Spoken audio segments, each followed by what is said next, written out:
j'aimerais vous parler toujours du thème les vaillants héros de la foi. Et ce matin, dans les vaillants héros de la foi, j'aimerais vous parler d'une femme, donc une héroïne, qui s'appelle Déborah. Et c'est vrai que cette femme qui apparaît dans l'Écriture, dans la parole de Dieu, a été un instrument entre les mains de Dieu pour que Dieu, au travers d'elle, fasse un exploit. Amen. Combien nous bénissons ensemble que les femmes marchent avec le Seigneur aussi.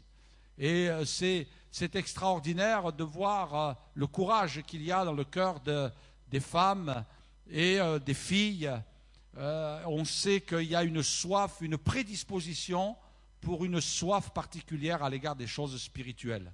Je ne sais pas pourquoi, nous les hommes, nous sommes différents à ce niveau-là. Les femmes ont naturellement une sensibilité, une prédisposition à l'esprit à ressentir les choses spirituelles d'une manière extraordinaire. Et Dieu leur a donné cette faculté, entre autres parce qu'elles en ont de multiples.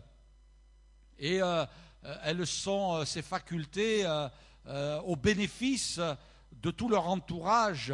Et combien le Seigneur aussi a été attentif. Vous savez, quelquefois, il y a des gens qui ont des raisonnements un petit peu particuliers en disant que les femmes, c'est... je vais caricaturer, peut-être forcer le trait, mais presque dire ce sont des sous-espèces. Les femmes, elles sont en second, et puis Dieu n'a pas pensé les choses de cette manière-là. Si Dieu a établi le couple, l'homme et la femme, il n'a pas donné à l'un une certaine supériorité, il a donné une position. Et je crois que les choses doivent être claires. Quand Dieu a créé la femme, il a pris une côte de l'homme pour qu'elle soit à côté. Il y a quelques jours de cela, il y a un pasteur qui m'a demandé un thème, je dois aller faire quelques conférences dans son église, et il m'a demandé le titre de mon thème pour apporter dans le cadre d'une des réunions où je vais me retrouver avec des couples. Et le thème que j'ai choisi, c'est côte à côte. Côte à côte. Et c'est vrai que Dieu nous appelle à être à côté l'un de l'autre. Et il n'y a pas un qui va écraser l'autre, mais là, chacun va élever l'autre. Ce matin, on a dit, Seigneur, sois élevé. C'est vrai que nous élevons le Seigneur, mais aussi dans le couple, nous devons nous élever l'un l'autre et reconnaître, pas faire du cinéma, pas exercer de l'hypocrisie, mais reconnaître les qualités. Et quand on est attentif à cela, eh bien, on en oublie les défauts. Et c'est une grâce de Dieu. Et la Bible nous parle de cette femme Déborah. J'aimerais m'arrêter parce que quelque part, ce matin, ce n'est pas un message qui vient se rajouter à un autre. J'ai horreur de ça. Je ne veux pas vous apporter des messages comme ça, je me refuse cela, mais je veux vraiment apporter quelque chose qui correspond aux besoins de notre Église et aussi qui correspond à une vision pour l'œuvre de Dieu ici. Et je crois que nous avons besoin les uns et les autres de recevoir ce que Dieu nous invite à faire parce que c'est le Saint-Esprit qui veut nous conduire dans ses voies. Lisons ensemble ce court passage de livre des Juges, chapitre 5, verset 7. Et livre des Juges, chapitre 5, versets 7 et 8, il est marqué « Les chefs étaient sans force en Israël. » Sans force. Quand je me suis levé, moi, Déborah, quand je me suis levé comme une mère en Israël. Ils avaient choisi de nouveaux dieux, alors la guerre était aux portes, on ne voyait ni bouclier ni lance, chez 40 milliers en Israël. Amen. Elle dira quelque chose de fort, même je dirais quelque chose d'unique dans la parole de Dieu. C'est qu'elle dira, je me suis levé comme une mère en Israël. Alléluia, je me suis levé comme une mère spirituelle en Israël. Les hommes, eh bien, avaient faibli. C'est malheureux, mais c'est le constat qui est fait ici. Les chefs, eh bien, ils n'avaient plus que le titre. Il n'avait plus de force, il n'y avait plus de bouclier, il n'y avait plus de lance. La guerre, elle ne se faisait plus. Et ça, on peut se dire, oh ben c'est merveilleux, il y avait un temps de paix. Non, non, il y avait un temps de capitulation.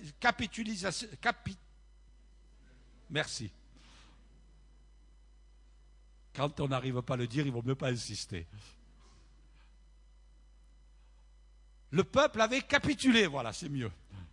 Les chefs avaient capitulé, et ça c'est grave. Ça c'est grave, ce n'était pas un temps de paix, mais c'était un moment où il n'y avait plus de réaction, alors l'ennemi était supérieur. Vous savez, il y a des moments où Dieu donne des temps de paix, mais il y a des moments où nous faiblissons et nous devenons lâches, nous devenons traîtres, nous n'affrontons plus les difficultés, nous ne faisons plus face aux problèmes. Mais les problèmes, ils nous dominent, ils nous écrasent. On a baissé les bras. Et elle, cette femme, elle a dit, si eux, ils ont baissé les bras, moi, je me suis levé comme une mère en Israël. Et pour moi, cette femme, c'est une héroïne. Elle fait partie de ces gens qui ont dit non. On ne va pas se laisser faire. On ne va pas entrer dans le train-train. On ne va pas devenir des gens qui subissent la vie et qui ne font plus face, qui constatent les problèmes et qui laissent les problèmes en place, qui laissent les souffrances, les difficultés, qui laissent l'ennemi gagner du terrain. Cette femme, elle s'est levée, elle a dit non. Non! Et je crois qu'aujourd'hui, nous sommes dans un siècle où il n'y a pas assez de gens qui se lèvent pour dire non. Non à ceci, non à cela, mais on a l'impression qu'il y a comme une vague qui déferle sur notre humanité et les gens se laissent incliner par rapport à cette vague qui s'abat sur eux. Mais Dieu ne nous appelle pas à nous laisser incliner, mais Dieu nous dit lève-toi et sache faire face. Et cette femme, elle a dit moi, je me suis levée comme une mère en Israël. Et non seulement elle s'est levée, mais elle a entraîné tout un peuple à la victoire. Elle a motivé un général qui s'appelait Barak et qui faiblissait. Et il était tellement dans le doute, il était tellement dans un climat de manque de confiance en lui qu'il est allé voir Déborah et il lui a dit, écoute, Déborah, oh moi je suis un général, je suis capable de diriger toute une armée, mais Déborah, tu vas venir avec moi à la guerre. Terrible. Tu vas venir avec moi à la guerre. Moi, je veux bien aller quelque part, mais il faut que ma maman vienne avec moi. Moi, je veux bien aller quelque part, mais il faut que ma maman me tienne par la main. Et quand on arrive devant le problème, on met maman devant. C'est un manque de courage et de maturité. Barak a dit, oui, moi je veux bien aller à la guerre, mais tu viens avec moi. Et finalement, elle a dit, mais écoute, la gloire ne va pas t'en revenir. Elle va en revenir à une femme. Elle ne cherche pas la gloire, elle cherche la gloire de Dieu. Elle ne cherche pas sa gloire, elle cherche la gloire de Dieu. Une mère en Israël. J'aimerais vous parler ce matin des pères et des mères parmi le peuple de Dieu. Ce que la Bible enseigne concernant les pères et les mères. La première des choses que je voudrais dire, c'est que nous avons tous un père et une mère dans la chair. D'accord ? On est tous d'accord, on a tous un papa et une maman. Et puis, c'est un cadeau de Dieu. Même si dans notre société d'aujourd'hui, et je n'ai pas peur de le dire, on dit que 2 hommes peuvent adopter un enfant, 2 femmes peuvent adopter un enfant, eh bien écoutez, moi je me lève pour dire non, ce n'est pas ces choses que Dieu a établies. Ce n'est pas normal. Et il faut qu'on ait le courage de dire que ce n'est pas normal, non. Il y a quelque temps de cela, je parlais avec un couple, je disais même sur le plan mécanique, physiologique, ça ne s'adapte pas. Ça ne va pas. Un jour, il y a une maman qui était un petit peu embarrassée parce qu'elle avait ses petits-enfants et elle voulait leur donner une éducation sexuelle, elle voulait leur expliquer comment les papas, eh bien, ils faisaient pour que la maman, elle reçoive la semence et puis qu'elle puisse avoir un petit bébé qui se développe à l'intérieur. Elle était embarrassée, il fallait trouver des images quand même à portée des enfants. Vous savez ce qu'elle a fait ? elle est allée chercher une prise mâle et une prise femelle. Vous avez tous vu une prise mâle et une prise femelle? Et elle a dit, voilà, le papa, c'est la prise mâle, et maman, c'est la prise femelle. Et voilà ce qui se passe. Alors l'enfant a regardé. Bon, lui, dans sa tête, c'était une prise. Et c'était comme ça, et elle disait, voilà, ils s'aiment tellement qu'ils s'unissent, et il y a un courant qui passe. C'est pas du 220, mais dans ce courant, il y a une petite graine qui va entrer dans le ventre de la maman, et cette graine, elle va pousser comme une petite graine dehors, et elle va pousser, et elle va donner naissance dans quelques mois à un petit enfant. C'est ce qui s'est passé pour toi. Alors le petit enfant, il peut rajouter, écoute maman, avale quelques pelotes de laine, comme ça il naîtra tout habillé.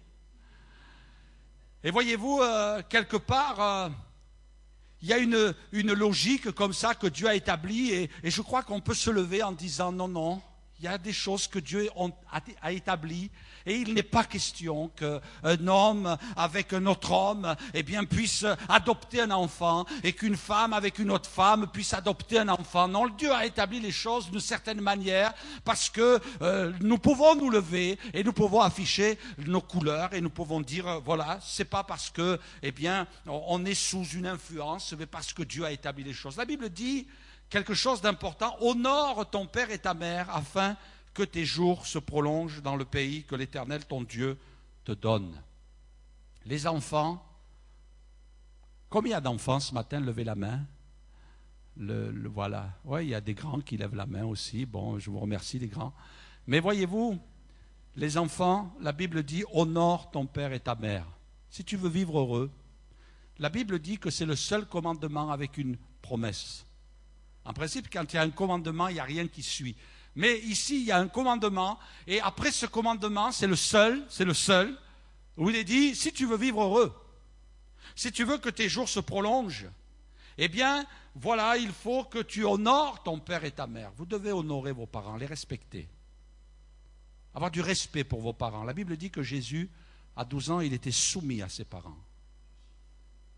Alors c'est vrai que au fur et à mesure qu'on grandit, quand on devient adulte, les choses prennent une autre tournure, mais quand même, il faut garder cet honneur à l'égard de nos parents, ce respect. C'est très important, parce que Dieu nous invite à le faire. Même quand ils deviennent âgés, même quand ils deviennent très vieux, la Bible nous dit de les honorer, de les respecter. Et mes frères et sœurs, vous qui êtes âgés, vous qui avez des cheveux blancs, ou pour les messieurs, vous qui avez presque plus de cheveux, la Bible nous montre que ce n'est pas parce qu'on est âgé que Dieu ne se sert plus de nous. Il y a beaucoup d'exemples dans la Bible où le Seigneur s'est servi d'enfants, mais il s'est servi aussi des gens âgés. Et ça, c'est extraordinaire. Avec le Seigneur, il y a toujours de l'espoir. Amen. Père et mère dans la chair. Nous avons un Père dans le ciel. Alléluia. Ça, c'est merveilleux aussi. C'est vrai que notre père et notre mère dans la chair, quelquefois, a pu faillir. Ils ont des défauts. Je ne sais pas si ça vous est arrivé, mais j'ai un souvenir, au moins d'une fois, où j'ai corrigé l'un de mes enfants, et je me suis aperçu à la fin de la correction qu'il n'avait rien fait. Ça, c'est pénible. Il n'était pas coupable. T'as fini de chanter devant là? Ouh! T'as fini? Voilà, t'es gentil. Et je me suis aperçu que finalement, je l'avais corrigé, mais qu'à la fin, il n'avait rien fait.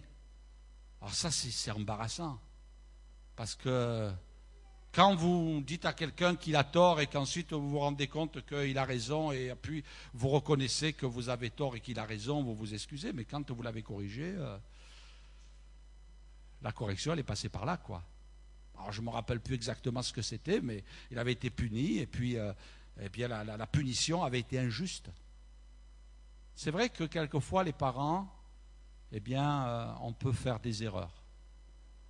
Mais quelle joie dans notre cœur d'avoir notre Père dans le ciel. La Bible nous dit, quand tu pries, entre dans ta chambre, ferme ta porte et prie ton Père qui est là dans le lieu secret, et ton Père qui voit dans le secret te le rendra. Mais voyez-vous, ce qu'il faut aussi, c'est qu'on accepte la paternité de Dieu.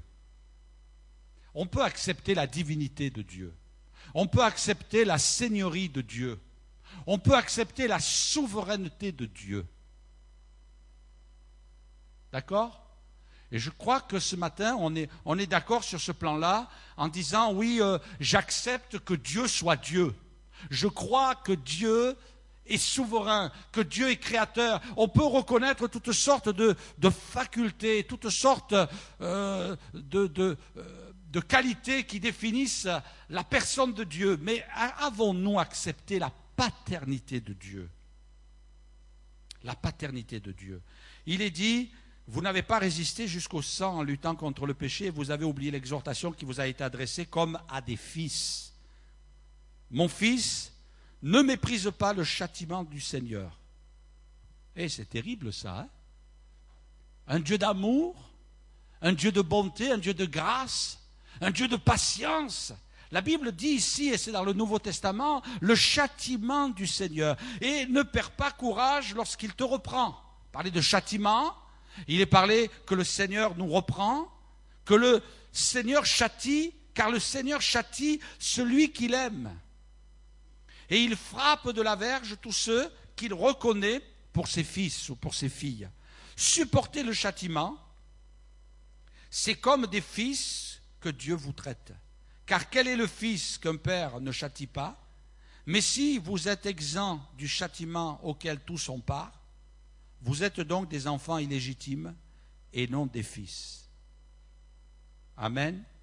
D'ailleurs, puisque nos pères selon la chair nous ont châtiés et que nous les avons respectés, ne devons-nous pas, à bien plus forte raison, nous soumettre au Père des esprits pour avoir la vie? Nos pères nous châtiaient pour peu de jours, comme ils le trouvaient bon, mais Dieu nous châtie pour notre bien, afin que nous participions à sa sainteté. Il est vrai que tout châtiment semble d'abord un sujet de tristesse et non de joie, mais il produit plus tard, pour ceux qui ont été ainsi exercés, un fruit paisible de justice. Amen.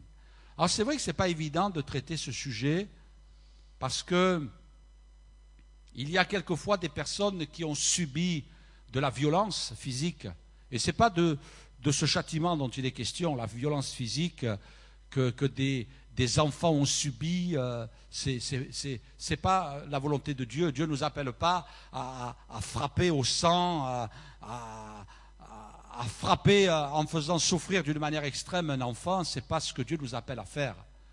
Et ça, c'est pas bon, c'est de la violence, et de la violence qui doit être dénoncée, qui doit être condamnée. Et quand il est dit que Dieu nous châtie, quand il est dit que Dieu nous reprend, c'est par amour. Il y a toujours la bonne dose. Dieu sait bien doser. Dieu ne se trompe jamais. Si Dieu nous permet, au travers d'une situation difficile, comme dit la Bible, au jour du malheur réfléchi, parce que dans le malheur, il peut y avoir des raisons. Dans la souffrance, il peut y avoir des raisons. Peut-être qu'on est dans la difficulté, on est dans la souffrance, on est dans la peine, et je dis bien peut-être, parce qu'on est dans le péché. Je me rappelle ces deux jeunes qui étaient venus me voir et qui m'avaient avoué avoir des relations sexuelles avant le mariage. Et puis de me dire, pasteur, vous ne pouvez pas vous imaginer combien dans cette période-là nous étions en souffrance. Quand on pêche, Dieu dans son amour, eh bien, nous fait glisser dans la souffrance pour nous réveiller, pour nous amener à un changement et pour nous dire le péché, le salaire du péché, c'est la mort. Et ce n'est pas un verset qui est pour les non-croyants. Ce verset, il est aussi pour les croyants. Celui qui pêche, celui qui vit dans le péché, eh bien, Dieu va le reprendre. Mais c'est par amour. Et c'est toujours bien dosé parce qu'on reconnaît la paternité de notre Père. Et quand Déborah a dit « Moi je me suis levée comme une mère en Israël », eh bien elle s'est levée aussi pour dire des choses qui quelquefois ne font pas plaisir. Des choses qui ne sont pas très agréables. Dire des choses qui ne sont pas agréables. Dieu doit nous montrer des choses qui ne sont pas belles. Et nous dire « Tu vois là, je ne suis pas content de toi ». Mais c'est parce que Dieu veut qu'il y ait de l'amélioration dans notre vie. Ce n'est pas pour nous entraîner dans la culpabilité, ce n'est pas pour nous entraîner dans la souffrance, c'est pour nous entraîner dans la justice et la sainteté, comme on l'a dit. Enfin, du moins comme la Bible le dit. La patience d'un père aussi. La Bible dit, si donc méchant comme vous l'êtes, vous savez donner de bonnes choses à vos enfants, à combien plus forte raison votre Père qui est dans les cieux offrira-t-il de bonnes choses à ceux qui les lui demandent. Un papa qui est prêt à manifester sa générosité, sa patience, son attention. L'apôtre Paul dira, je vous ai montré de toute manière que c'est en travaillant ainsi qu'il faut soutenir les faibles et se rappeler la parole du Seigneur qui a dit lui-même, il y a plus de bonheur à donner qu'à recevoir. Dieu aime donner à ses enfants ce qu'il a de meilleur. Amen. Est-ce que nous avons en nous ancré cette notion que Dieu est celui qui donne? La patience d'un père, excusez-moi, tout à l'heure c'était la générosité, mais la patience d'un père. Le père qui attendait le fils, qui était parti, le fils perdu, et le père l'a attendu.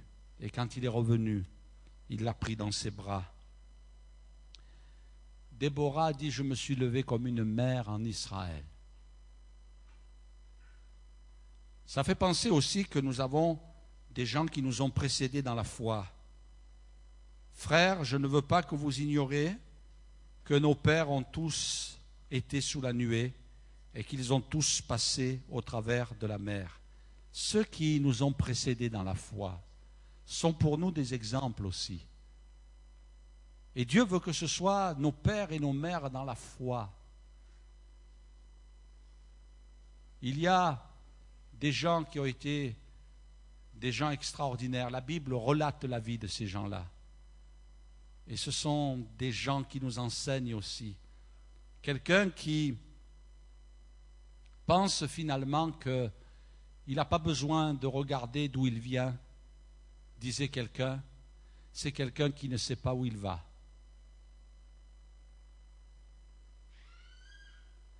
Quelqu'un qui ne sait pas d'où il vient, c'est quelqu'un qui ne sait pas où il va.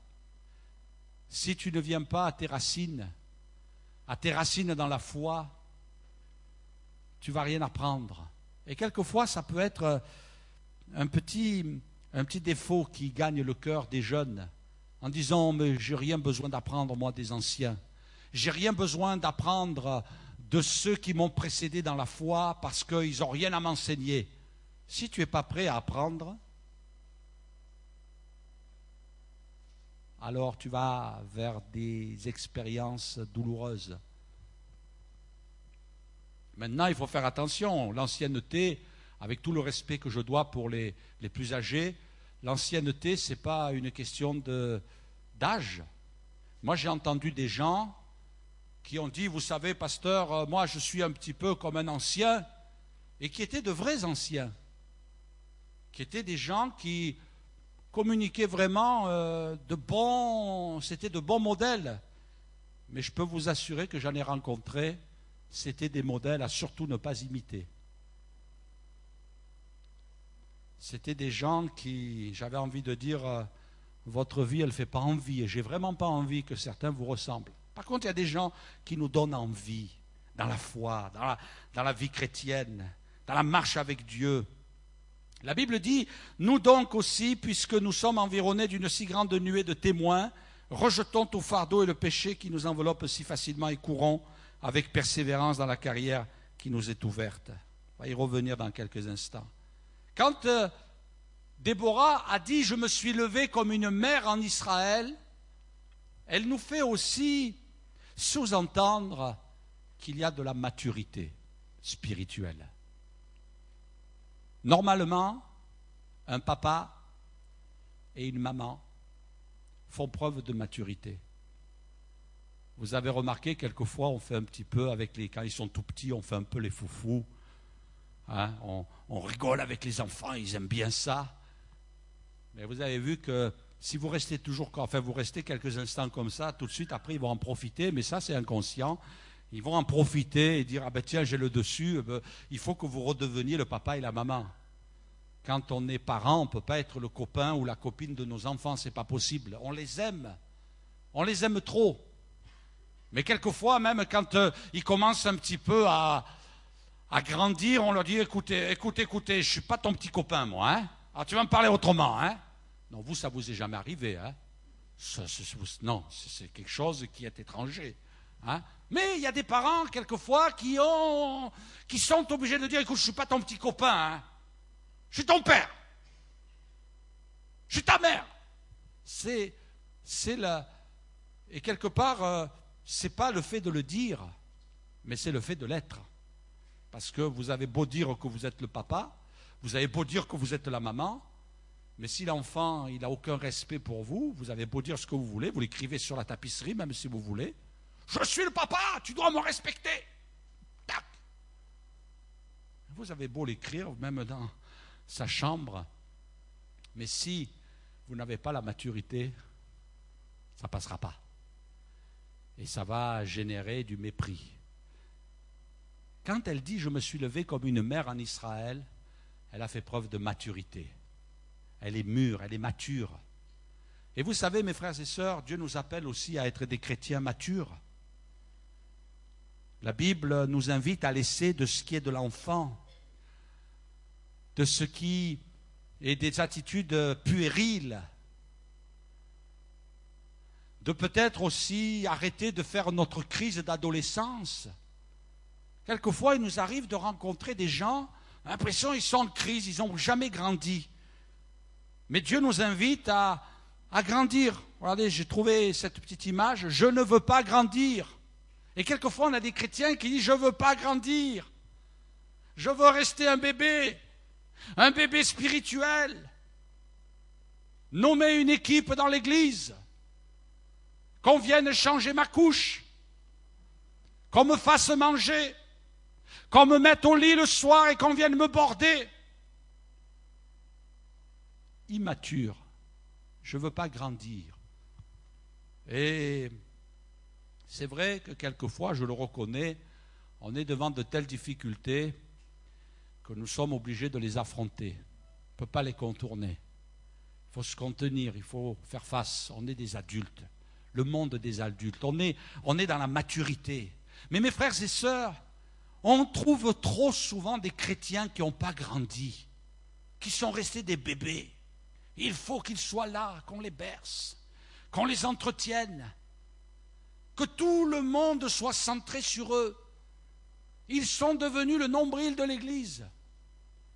Et vous savez, dans l'Église, on ne peut pas avoir que des nombrils, hein. Il faut des gens matures. Et la maturité, ça peut dépendre aussi de ce que l'on veut soi-même. Je vous écris, dira l'apôtre Jean, Père, parce que vous avez connu celui qui est dès le commencement. Je vous écris jeunes gens, je vous écris petits enfants.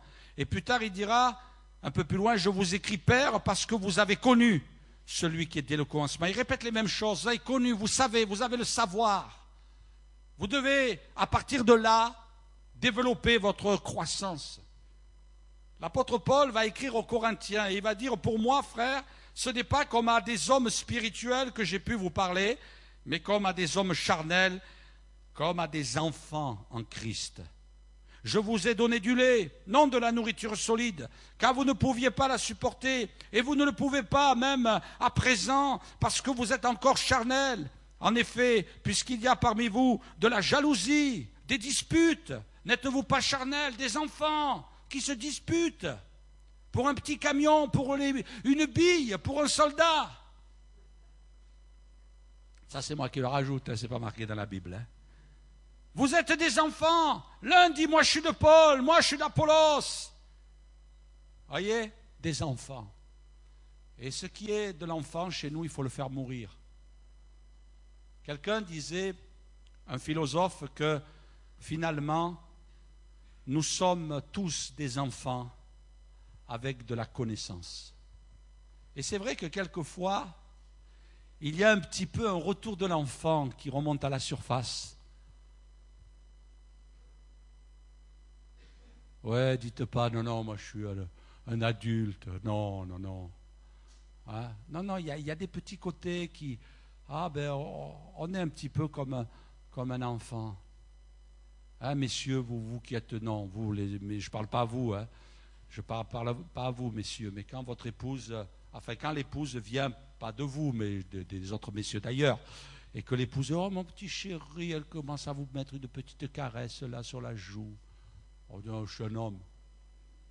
Pas besoin. Oh, arrêtez. Hein. Hein? Quand il y a le sapin de Noël et que votre épouse, elle vous dit, chérie, je t'ai acheté un beau petit cadeau. Ah, il y a le petit côté de l'enfant qui est là, quelquefois. Mais nous sommes quand même des adultes. Mais il y a des moments où il y a des choses, on peut leur laisser, bon, réagir comme un enfant devant un cadeau, bon, peut-être avec un petit peu de modération, c'est sûr, on ne va pas sauter au plafond, surtout qu'on risque de se taper la tête. Mais il y a peut-être de la modération qui s'installe, mais il y a quand même une joie, il y a quand même un bonheur, et puis devant certaines choses, on est un petit peu comme des enfants. Un papa, quand on était des petits garçons, on jouait à la voiture, maintenant la voiture elle a grossi. On s'installe dedans. Hein, les dames, elles jouaient à la poupée, maintenant, ben, elles ne jouent plus à la poupée, elles ont des enfants. Il y a des choses, c'est comme ça, c'est naturel. Mais il y a des remontées, quelquefois, il faut les taire. La jalousie. Oh, ben tiens, lui, il a ceci, moi, je ne l'ai pas. La dispute. Là, on regarde, on a la mesquinerie. Et là, on se dit, ah non, il ne faut pas, j'ai peur. Et pourquoi on fait ceci, pourquoi on fait cela, et pourquoi on va là. Et là, on est dans la peur, on est dans la crainte. Mais là, l'apôtre Paul dira, mais vous devriez être des adultes sur le plan de la foi. Dieu nous appelle à grandir. J'aimerais dire que quand elle a dit, Déborah, je me suis levée comme une mère en Israël, moi, si je devais la caricaturer un petit peu avec un petit peu d'humour, je me dirais, c'était la mère de Schwarzenegger. Elle s'est levée avec plein de grenades autour d'elle, avec le Kalachnikov, avec le béret militaire, avec les Rangers aux pieds, à dire, je me suis levée comme une mère en Israël, allez, on y va, on va à la guerre, on y va. Hein? Ah, je schématise un petit peu, je caricature, c'est vrai, mais elle s'est levée comme une mère en Israël en disant, on va à la guerre, on va aller se battre, on ne va pas laisser faire l'ennemi, allez, on y va. Et elle n'a pas dit en cours de route, ouais, mais j'ai oublié que j'étais une femme. Hein. Bon, allez, les hommes, allez-y. Hein. C'est quand même beau de voir cette femme en train de dire, allez, on y va. Oui. Maturité, courage, détermination. Voyez-vous, elle se lève comme une mère en Israël, mais je crois que l'Église a besoin qu'il y ait dans son sein des hommes et des femmes qui se lèvent aussi en disant, moi je veux me lever comme un père dans l'Église. Je veux me lever comme une mère dans l'Église. Je me rappelle quand j'ai commencé à servir Dieu, je prenais une responsabilité au niveau des ados, j'avais tout juste 18 ans. 18, 19 ans. Et la responsable est venue me voir, c'était la femme du pasteur, est venue me voir, elle m'a dit, Alain, tu vas aller t'occuper des ados. Et il y avait des ados, ils avaient 17, 18 ans. C'était des grands ados. Jusqu'à 18 ans, on avait des ados, de 14 à 18 ans. Et elle me disait, tu vas aller avec eux. Et moi-même, je me sentais tout petit, tout jeune, tout frêle. Et elle m'a dit, tu seras leur grand frère. Ah, c'était difficile pour moi d'être leur père ou leur mère. Mais tu seras leur grand frère. Alors il fallait que je sois le grand frère. C'est-à-dire que je réalise que bon, il y avait quand même une distance. Et Dieu a fait grâce, et quelle joie d'avoir vu ces ados se tourner vers le Seigneur. Il y en a même certaines qui sont dans le service de Dieu aujourd'hui, et de les voir marcher avec le Seigneur, ça a été un moment vraiment merveilleux. Mais quelle joie de voir dans l'église des hommes et des femmes, et même des jeunes qui se lèvent et qui disent: moi j'ai une vision pour l'église, j'ai une vision pour le service dans lequel Dieu m'a appelé. Je veux me lever comme une mère, je veux me lever comme un père, et je veux commencer à épauler, je veux commencer à tenir dans mes bras des plus jeunes dans la foi, des plus faibles dans la foi, et je veux les entourer. Cette femme, quand elle a dit: je me suis levée comme une mère en Israël, c'est parce qu'elle a pris sous son aile tout ce peuple pour le diriger à la victoire. Pour ça que c'est une héroïne, cette femme. Et mes frères et sœurs, quelle est ta vision pour ta vie chrétienne? Est-ce que tu vas rester un petit enfant égocentrique en disant: moi je suis dans l'église pour qu'on s'occupe de moi, pour qu'on me bénisse, pour qu'on me dorlote, qu'on me fasse ma petite toilette, qu'on me coiffe le matin et qu'on m'enfourne quelques petites cuillères pour me nourrir, et toute ma vie ça va être comme ça? Ce n'est pas le plan de Dieu. Dieu veut faire de toi un père et une mère. Dieu veut faire de toi quelqu'un qui va grandir dans la foi, quelqu'un qui va aider les autres, qui va les épauler, qui va les bénir, qui va les encourager, et qui va peut-être même leur taper sur l'épaule et dire: écoute, c'est pas bien comme tu réagis. Ah bon? Non, c'est pas bien.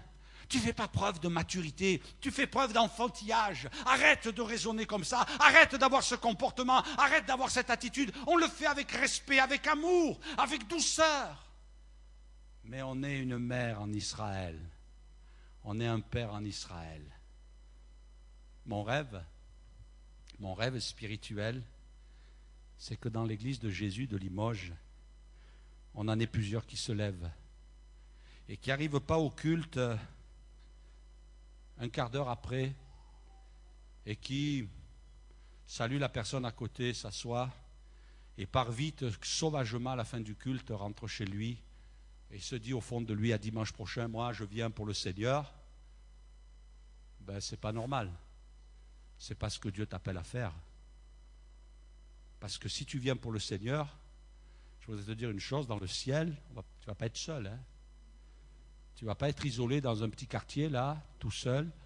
Il y a le quartier du désert, là-bas, pour tous ceux qui veulent rester seuls. Non, non, non, il faudra te mélanger. La Bible dit qu'il va y avoir des foules. Il va y avoir des myriades de myriades.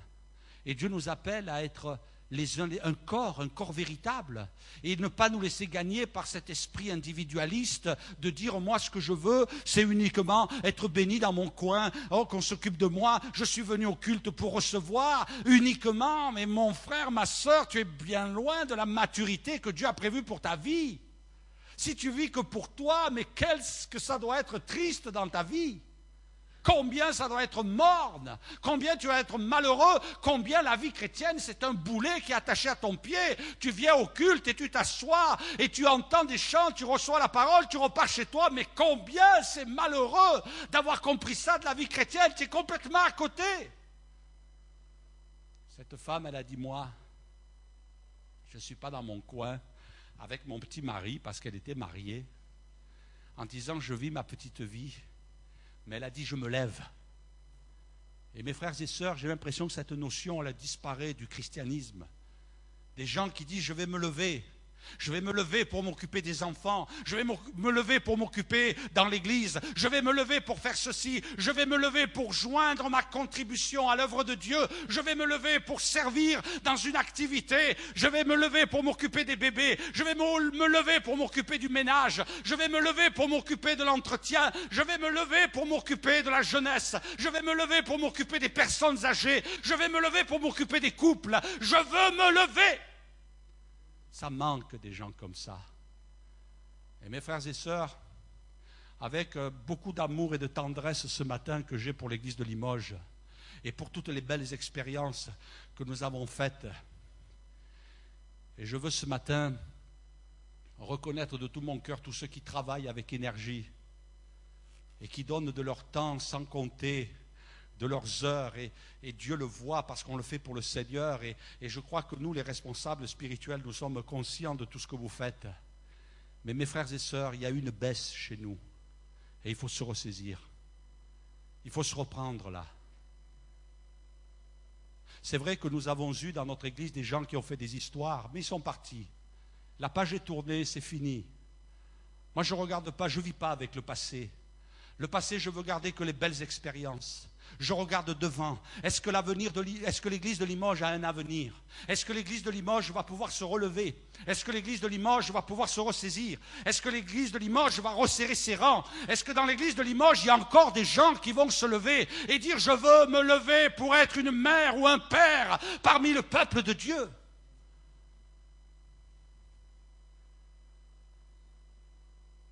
On n'est pas des enfants. Il y a des gens qui ont été comme des enfants parmi nous. Ils voulaient du pouvoir. Ils voulaient du pouvoir. Mais le pouvoir, on n'en donne pas à nous. Parce qu'on n'en a pas. Nous, on ne peut que donner ce qu'on a expérimenté. C'est-à-dire des responsabilités, du service, avec de l'humilité.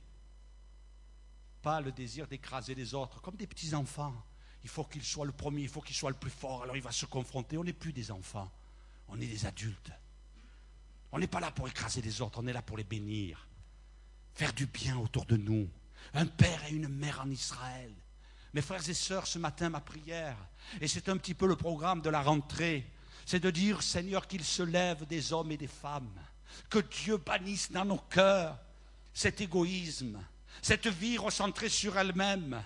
Oh, c'est vrai qu'en ce moment, les gens préfèrent se replier sur eux-mêmes, mais Dieu ne nous appelle pas à cela. Et des pères et des mères dans la foi. Je voudrais terminer avec cela. Je vais inviter les musiciens. Des pères et des mères dans la foi, c'est-à-dire des gens qui vont enfanter. Ce n'est pas facile de témoigner dans notre pays. Ce n'est pas facile de parler de Dieu dans notre pays. Mais ce n'est pas parce que ce n'est pas facile qu'il ne faut pas le faire. Mes frères et sœurs, Dieu nous appelle aussi à être des témoins. Des pères et des mères qui enfantent, qui donnent naissance. Parce que dans leur cœur, il y a un fardeau.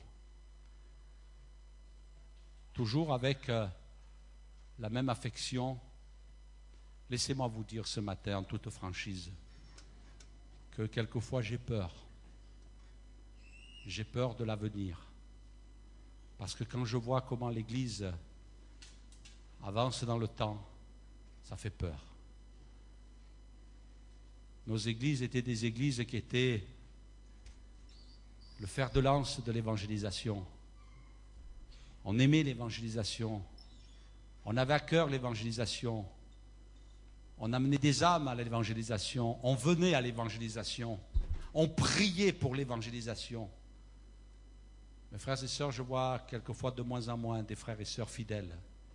C'est vrai, la vie nous a pris, nous a avalés, elle nous a digérés. C'est vrai que la vie, elle est difficile, mais elle n'est pas si difficile qu'on se l'imagine quelquefois. C'est parce qu'on nous rentre dans la tête. Et puis, il y a des choses, peut-être, il faut que certaines choses retournent à leur place et d'autres prennent de la valeur dans notre vie. On n'est pas appelé à vivre avec un porte-monnaie ou un compte en banque. La Bible dit, si on a ce qui nous suffit, eh bien, il faut savoir se contenter. Il y a des gens qui courent après le travail, qui courent après l'argent, qui courent après l'enrichissement. Et Dieu dit non, c'est un piège. Là, tu vas t'entraîner dans bien des problèmes et des souffrances. Et quelquefois, cette course nous entraîne à abandonner la course du Seigneur. On n'est plus dans la course avec Dieu. On est uniquement un chrétien du dimanche matin. Est-ce que nous sommes des pères et des mères qui vont se lever ce matin et dire au Seigneur, Seigneur, comme l'a dit un jour cette femme Rachel à Jacob, donne-moi des enfants sinon je meurs. Donne-moi des enfants sinon je meurs. Si l'Église n'enfante plus, elle va mourir, mes frères et sœurs. Si tu n'enfantes plus, si tu n'as plus la vision de l'enfantement, tu vas mourir spirituellement. Tu vas disparaître. Tu vas être un chrétien de nom. Vous savez, un petit peu comme sur les pierres tombales, quelquefois il y a des noms de héros. Il a été un héros, il a fait un acte héroïque, mais c'est fini, il est mort. Maintenant, il ne fait plus rien. Il n'y a que la mémoire qui parle de lui. Mais moi, je n'ai pas envie que mon nom soit sur une pierre tombale. Moi, j'ai envie que mon nom soit dans le livre de vie. Et je veux que dans mon cœur, il y ait la passion, qu'il y ait la vision, et qu'elle ne se perde pas. Et c'est vrai que c'est un combat, il faut se battre contre soi-même, il faut lutter contre soi-même. Ce matin, mes frères et sœurs, avec affection, avec tendresse, mais pas l'affection et la tendresse d'un pasteur mielleux ou d'un pasteur qui combine, mais avec l'affection et la tendresse d'un père spirituel, comme le disait Paul. Je voudrais vous encourager. Je voudrais vous dire ce matin, lève-toi. Sois un père et une mère dans l'Église. Prends une responsabilité, lève-toi. Accomplis ta tâche avec sérieux, avec amour, pour conduire le peuple à la victoire. Cette femme, elle s'est levée. Est-ce qu'il y a encore aujourd'hui des héros qui vont se lever et dire je me lève? Elle est devenue une héroïne parce qu'elle a dit je vais me lever, je vais y aller. Et c'est là que le Saint-Esprit descend sur nos vies et nous remplit de sa puissance.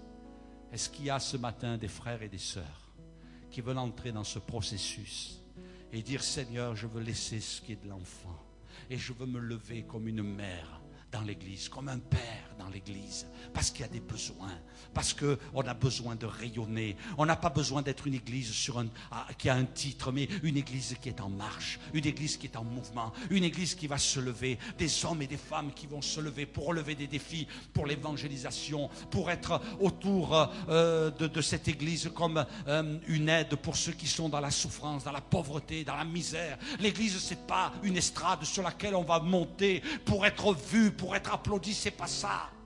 On n'en veut pas de ces gens-là. Ils n'ont rien à faire ici, ces gens-là. Ces gens qui veulent briller, on n'en veut pas. Ce qu'on veut, c'est des pères et des mères qui vont se lever et qui vont dire Seigneur, je veux te servir. Je veux me lever pour toi. Alléluia. Alléluia, je veux me lever. Je me suis levé comme une mère en Israël. Je crois que Dieu cherche des hommes et des femmes qui vont se lever ce matin. Ce matin, le Seigneur cherche des jeunes, cherche même des enfants qui vont se lever pour dire oh Seigneur, je veux te servir. Oh Seigneur, je veux te glorifier. Oh Seigneur, aide-moi à faire le tri dans ma vie. Aide-moi, Seigneur, à remettre de l'ordre dans ma vie. Il y a ceci ou il y a cela qui a pris trop de place. Alors Seigneur, maintenant, je regrette et je veux, Seigneur, me lever pour te servir comme une mère, comme un père. Et le Seigneur veut passer dans nos vies. Je vous invite à fermer vos yeux et à réfléchir ce matin sur ces quelques paroles et dire Seigneur, permets que je me lève. Et peut-être de demander au Seigneur pardon d'avoir été un enfant.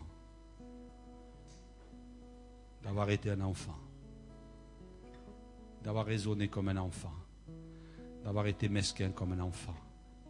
D'avoir une vision d'un enfant. De penser à l'œuvre de Dieu comme un enfant. Et Seigneur, je veux m'humilier. La Bible dit que celui qui se lève pour lui-même, Dieu le rabaisse. Mais ce matin, je veux me rabaisser pour que Dieu m'élève. Je veux m'humilier pour que Dieu m'élève, comme lui l'a décidé. Et Dieu ne nous élèvera jamais pour être des orgueilleux.